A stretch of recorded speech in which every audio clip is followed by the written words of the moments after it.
Hello friends and welcome to Into Fly Fishing. Today we're going to talk about the 10 best places to fish in my home state of Montana. So here we go.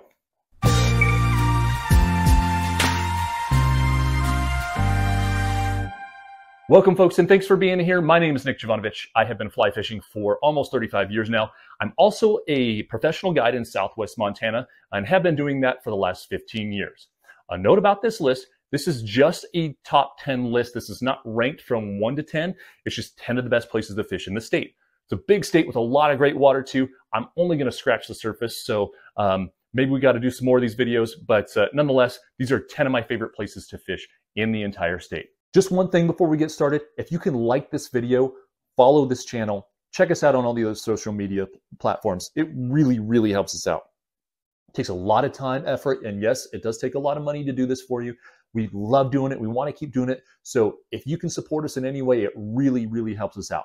Thank you very much. We're going to start this list off with my home waters, the Bighorn River. I was born in Billings, Montana, and spent much of my life there. And I grew up fishing the Bighorn. It's a blue ribbon trout stream. It is one of those destinations that should be on your bucket list if you haven't made it there yet. It's a tailwater, so it's a dam-controlled river, but the dam we're talking about is the Afterbay Dam at Fort Smith, Montana.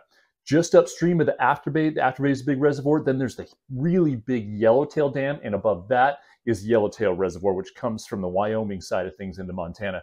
But what we're talking about as far as fishing is concerned, and on the Montana side of things, is the Afterbay Dam from Fort Smith going downstream to about St. Xavier, Montana. So being a tailwater, the substrate of the riverbed itself is going to be cobble and gravel. Smaller bugs for sure. Classic tailwater, you're talking a lot of small PMDs, great summer yellow Sally hatches, lots of caddis.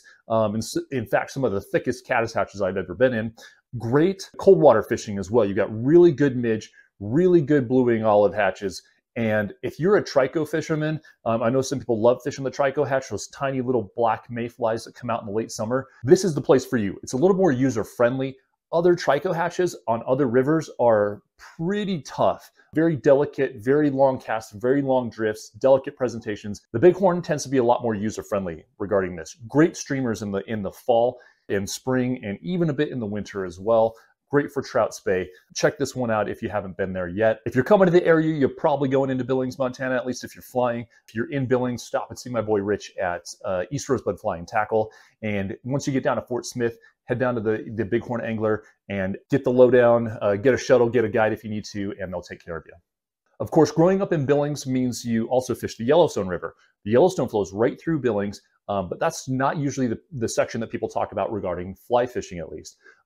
Regarding fly fishing, everybody's talking about that stretch from Yellowstone down through Paradise Valley into Livingston, Montana, which is just east of Bozeman, and then just a little bit beyond Livingston as well. A lot of people fly fish in the park, but the heavy traffic and the most pressure and the best fishing, in my humble opinion, is going to be from Gardner, Montana, just outside the park. Like I said, Paradise Valley into Livingston. So this is a freestone river. It's the longest free-flowing river in the lower 48. No dams on this thing, and it is a classic freestone river. Lots of small bugs. You'll get some small bugs, but lots of big bugs too. It's really famous for the salmonfly hatch, the golden stones, and summer terrestrials are hard to beat. Midsummer, late summer, and even early fall, it continues to stay pretty warm and dry over there. Fantastic hopper fishing, fantastic cicada fishing, great fall streamer fishery as well. Lots of browns, rainbows, some cutthroat in the upper stretches, and once you get down lower past Livingston, the numbers kind of thin out, but you can really have a chance at a dry fly eat with a big brown trout on a hopper,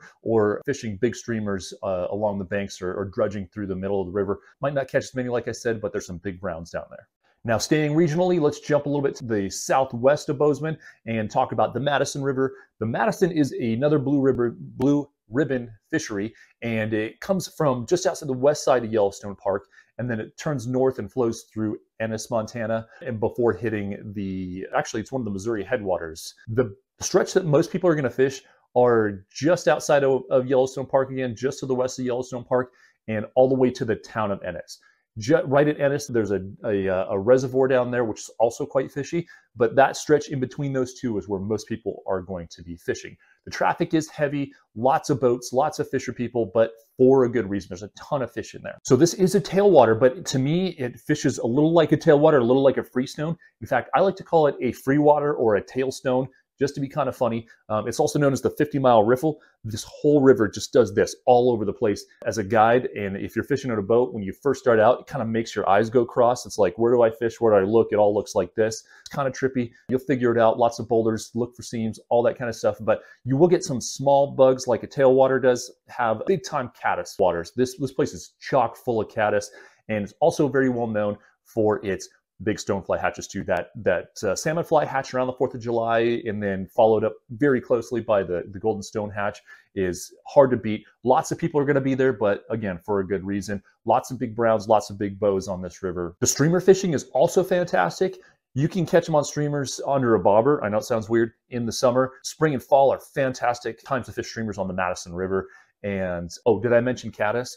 Bring some caddis. If you can't figure it out, fish something caddis, fish a caddis pupa, some sort of a merger, topwater, nymph, whatever you got to do. If nothing seems like it's happening, fish some caddis. So if you're in Ennis to fish the Madison, stop into Madison River Tackle. Those guys will get you set up with a guide with any equipment, all the bugs that you need, a shuttle, whatever you got to do. Also, not too far away in the town of Four Rivers, not far from the Madison River. My boys at Four Rivers Fishing, those guys are awesome. I love those guys. Four Rivers is in the town of Twin Bridges. It's also the home of Winston fly rods. So if you're over there, you can stop in and check out where Winston fly rods are made.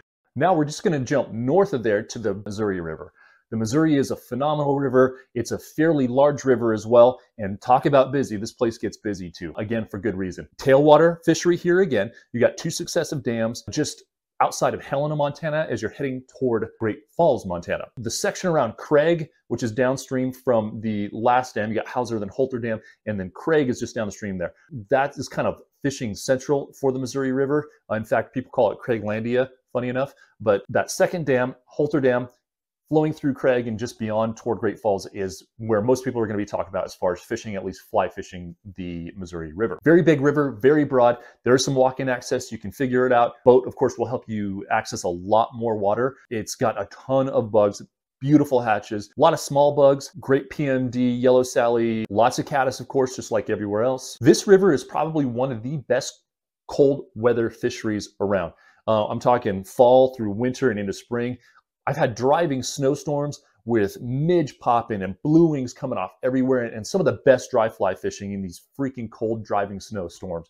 It's super fun. This is a very good streamer river as well, especially fall, winter, and spring.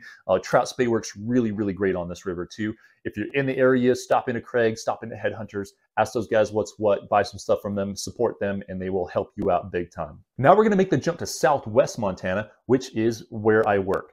One of my earlier bread and butters was the Beaverhead River. It flows right through the town of Dillon, Montana. It comes from the south along Interstate 15 right through Dillon and goes up to Twin Bridges, which we just talked about a little bit ago. Beaverhead is also a tailwater, so it's an earthen dam, and it's a kind of a smaller river. It's easily accessible. The flows do get kind of high in the summer. They'd let quite a bit of water rip through that river, that small river channel. So you got to be careful. You got to know what you're doing as far as wading is concerned, but there's always spots to walk in, especially on the upper few miles up above the dam. Below an access called High Bridge, then you start getting into private property. So it's a lot better if you have a boat to float through there. This river grows a ton of big rainbows and a ton of big browns. Classic tailwater again, so you get that cobbly, gravelly bottom, small bugs, the PMDs, tons of caddis, tons of Sallies, great cold weather midge and blue wing olive hatches for sure. Oh, and make sure you bring some scuds and sow bugs on this river, just like the Bighorn and also like the Missouri. Those kind of tailwaters, especially around here, if you can't figure something out as far as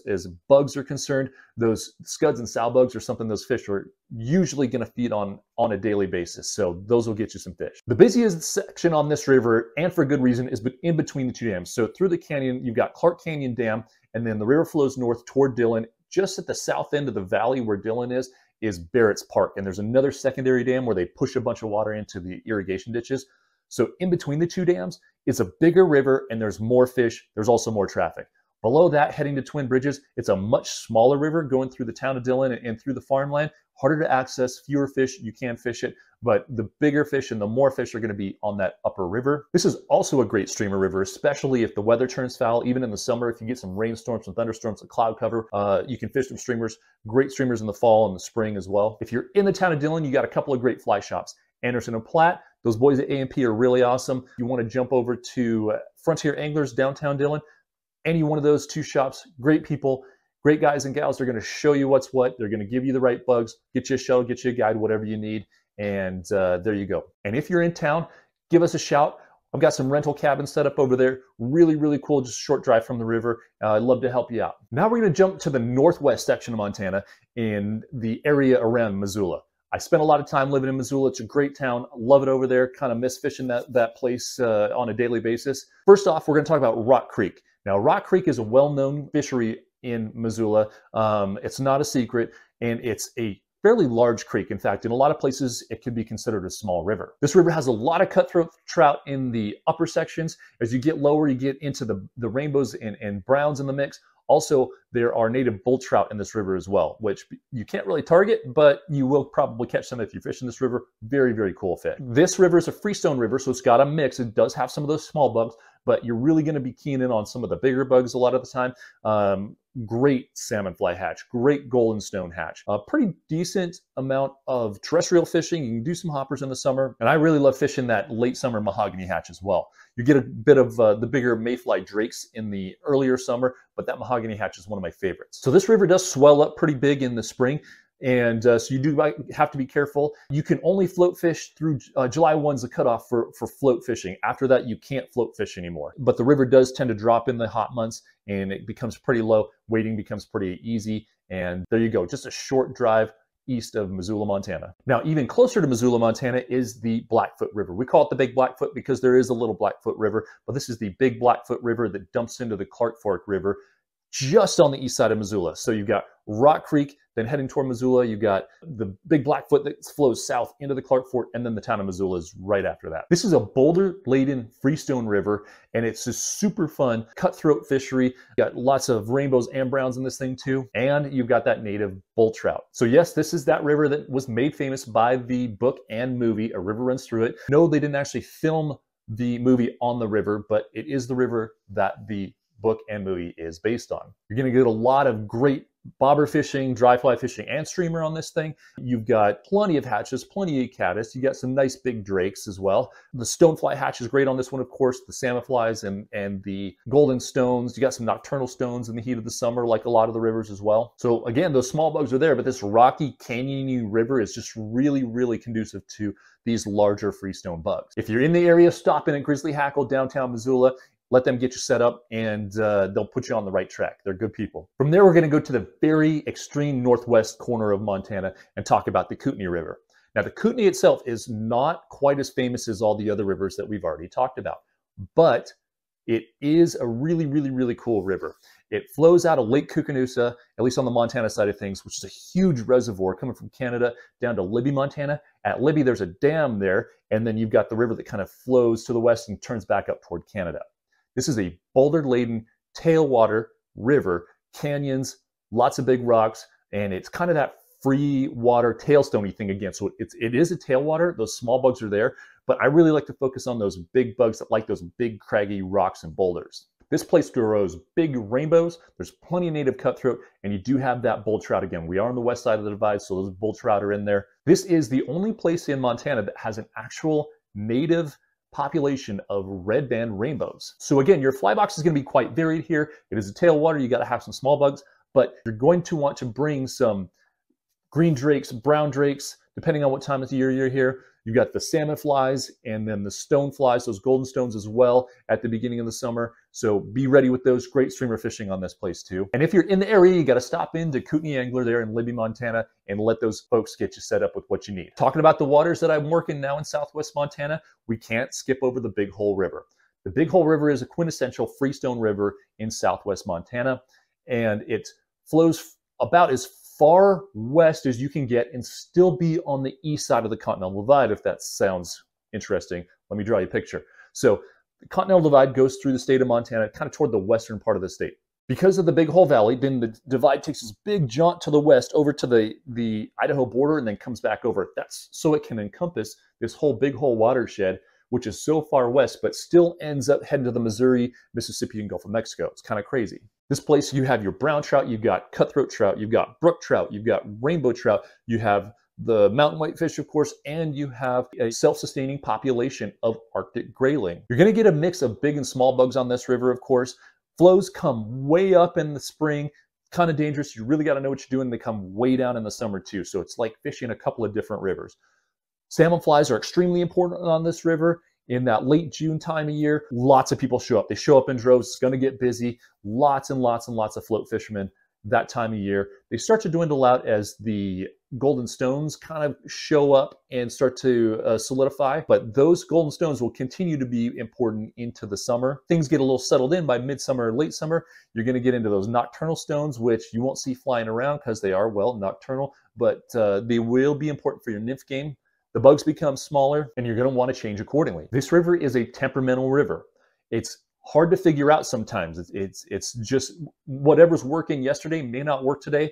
Something changes in the weather. You get a little bit of rain, the flow comes up a little bit. It's a very temperamental river and you really got to work to figure it out sometimes. But if you're in the area to fish the Big Hole, stop in at the town of Divide and talk to my friends at Great Divide Outfitters and get the lowdown on what's going on. Just downstream in the town of Melrose, you also have Sunrise Fly Shop. Those guys are awesome. Everybody will get you set up with what you need, get you a shuttle, get you a guide. And last but not least, let's talk about Clark Canyon Reservoir. So we already talked about the Beaverhead River. Let's talk about its headwaters, the reservoir. So like I said before, it's a big earth-fill dam. It's one of those Bureau of Reclamation projects that started in the 60s in Montana, mid-late 60s, and was finished in the early 70s. And it made all these really great tailwater trout fisheries. This reservoir itself is fed by the Red Rock River, which comes into the south, Horseberry Creek, which comes into the southwest, and various mountain streams as well. It can get kind of deep, especially down against the dam and in the middle, but you've got these really great rocky shores on the east, west, and then the south by the Red Rock River. This place fishes great from ice off all the way into the fall. It grows big browns, it grows big rainbows, and you can fish it a variety of ways. You can fish a sink line, you can fish under a bobber. I really recommend having different woolly buggers, some leech patterns, big chironomids, of course, big lake chironomids on this thing, and also hanging an electric prince under your bobber will probably get a grab or two as well.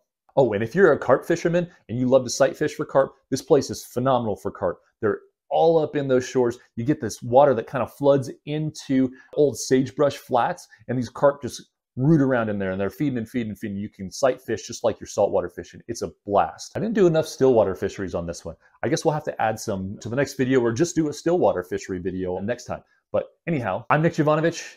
This is Into Fly Fishing. Thanks again. We really appreciate you. If you don't mind, remember to like this video, subscribe to the channel, check us out on all the social media. We really appreciate it. It helps us out huge when you guys do that, okay? Take care. We'll see you out there.